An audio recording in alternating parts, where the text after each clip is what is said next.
Hi, I'm Nick Armstrong, and this is Dear Fort Collins. It's a podcast designed specifically to discuss issues in and around Fort Collins, featuring experts from the city and county and elected officials. It's designed specifically to help make you a more informed neighbor of Fort Collins. This particular series of this podcast, I am interviewing city council candidates for even-numbered districts.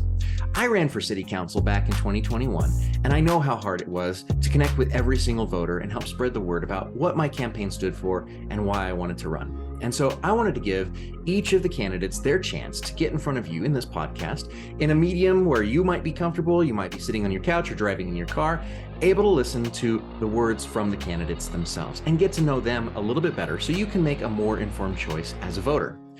Now, I do serve on the Parks and Rec board for the city of Fort Collins, as well as the Box Elder Sanitation Board and my neighborhood HOA board. I am not here in that capacity. I am here as a private citizen, hoping to make my fellow neighbors more informed about their choices so that they can go to the voting ballot and know who they're voting for and why. With that being said, let's bring in our candidate. And we're here with Jeni. Jeni, introduce yourself. Oh, hi, my name is Jeni Arndt, and I currently serve as the mayor of Fort Collins. If you'd like a longer intro, I'm happy to do that. Yeah, Jeni, give us a little bit more. Sure.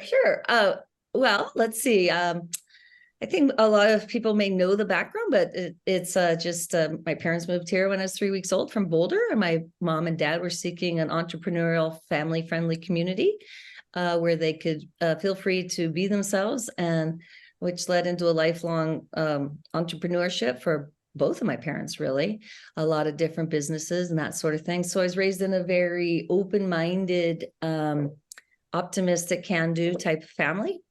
My dad quit his job, took our life savings, and we lived in a camper van in Europe for 6 months when I was 6 years old, and came home, and he never had a formal job again other than just doing entrepreneurial things around Northern Colorado. So that's kind of my attitude, and my that shaped my personality a lot. And then more Blevins and Pooter, great schools, Colorado College, some graduate work, Peace Corps, a lot of time overseas, but always with the same idea and attitude.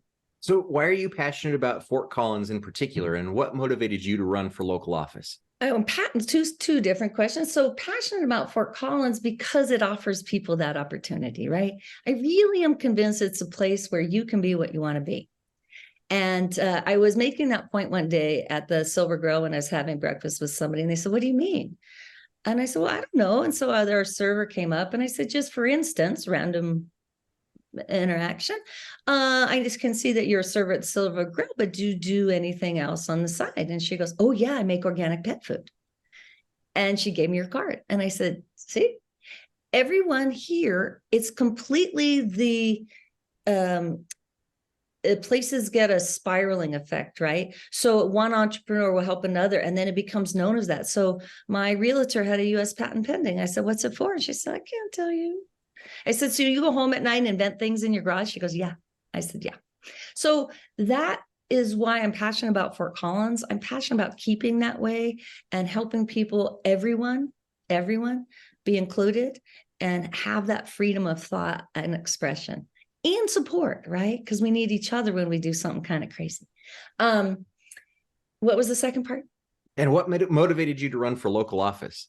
Oh, sure. So my family and I moved back in 2008 from Mozambique, and I was going about I had a good job. My husband worked for the United Nations, traveled a lot, 3 kids. Everything's going fine, just fine.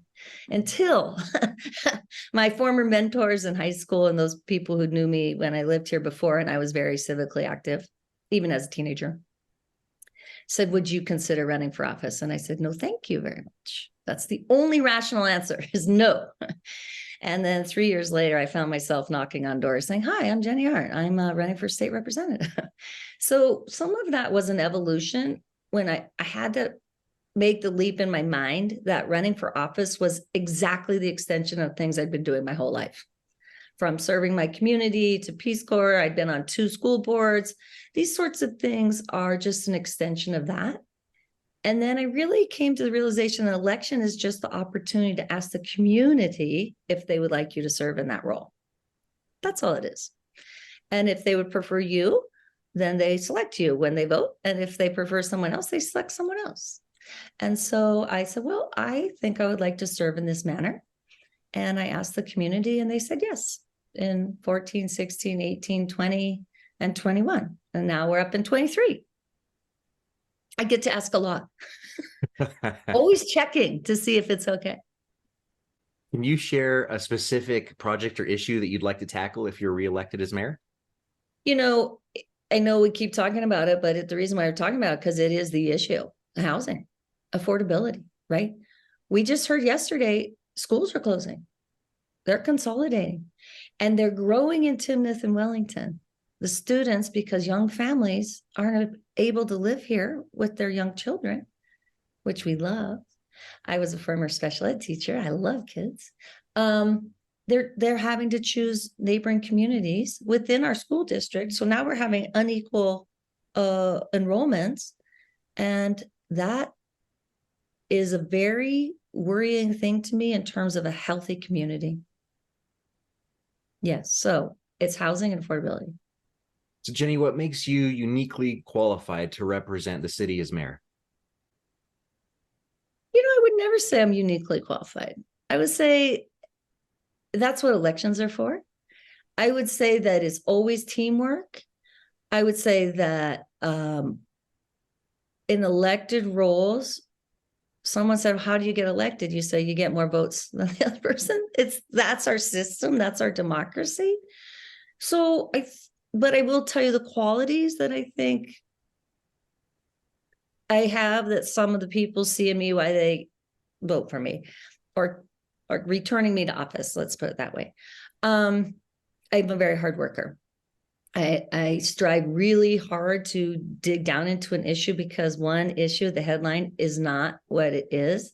And I look really deeply into elections, good governance, and then the nitty-gritty of the policy. So that's not a very sexy type of politician or flashy. And that's fine. That's just who I am. So I'm always going to be. And if people like that, they can have it. And if they like the more other version, they can have that. But, you know, when I was at the Capitol working on a lot of water bills, I'd be in there just in the most detailed water policy bill. And some of my colleagues were on the front step of the Capitol doing press conferences. And I always wondered why they were doing that when I thought my job was to really work on the legislation. Then I realized that there's a couple different roles that people who are elected can play and do. And I became very grateful that there were people who wanted to stand on the steps of the Capitol and do a press release in front of the TV cameras, because that gave me the time to do what I think I'm good at, which is to do a deep dive into rather complicated, sometimes boring nonfiction documents, which is I would say I'm pretty good at that. Jeni, who do you consider a role model in the realm of public service, and what have you learned from them? You know, we lived in Mozambique right after their civil war, right? So 10 years after apartheid ended. And Nelson Mandela was a remarkable human being. For all of the work he did, the time he spent, we went and visited where he was imprisoned. His story, and when he came out of being in prison for all those years for all the wrong reasons, he chose to unite the country and not divide it. And that is kind of a miracle. Of all of anyone in the world who had reason to be angry, bitter, divisive, start a civil war, it was that guy. And he came out and he said, what unites South Africa is soccer, because Black people play it, white people play it. It was something, and he emphasized that as a uniting force, something they could all agree on. He started there. And I just found that to be remarkable. If you could have any superpower to help your community, what would it be? I don't want to say restoring, but I do think some trust is lost between each other, between some institutions, and so it's not just government. I would say, so maybe restore isn't too strong of a word. Restoring the trust and faith we have in each other and the assumption of goodwill. Someone's got to be trying their best. Very few people do not try their best. So I would say if I had a superpower, I would say we all make mistakes. We all can be corrected. We all need each other to help us get better.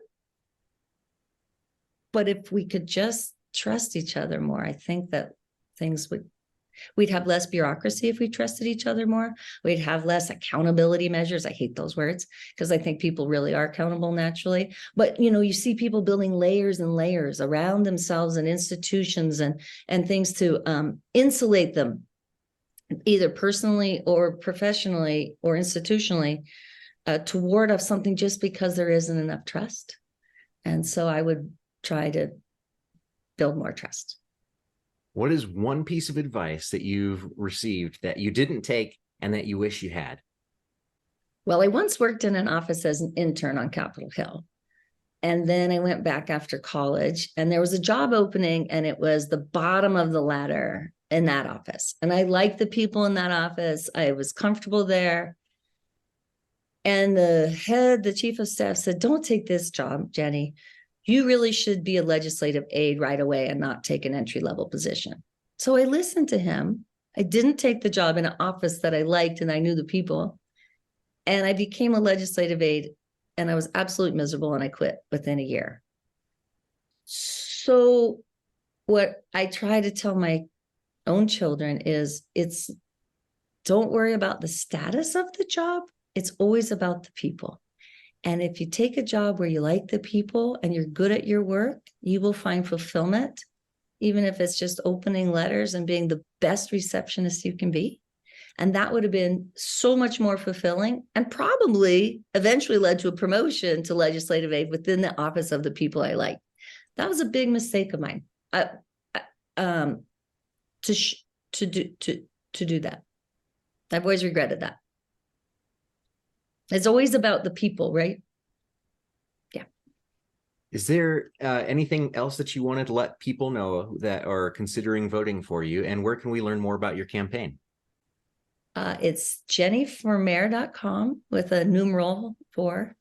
And you can always, I'm very accessible. My personal cell phone's everywhere. Just call me. I really mean it. Text me. People do it all the time. It's great. You can come over. I mean, I really feel like as a public person, I'm just open to, I love the public. So I think that, or just if you have a question, someone came to my office yesterday and he said, I'm just not understanding your position on this. And I said, great, let's talk about it. And he left, he goes, oh, now I understand so much more because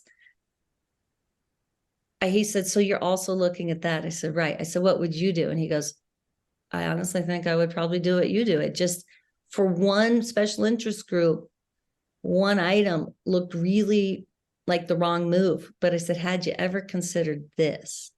And when and he goes, well, how can I help you? I said, you wouldn't be helping me. You'd be helping Fort Collins. So it's not about me.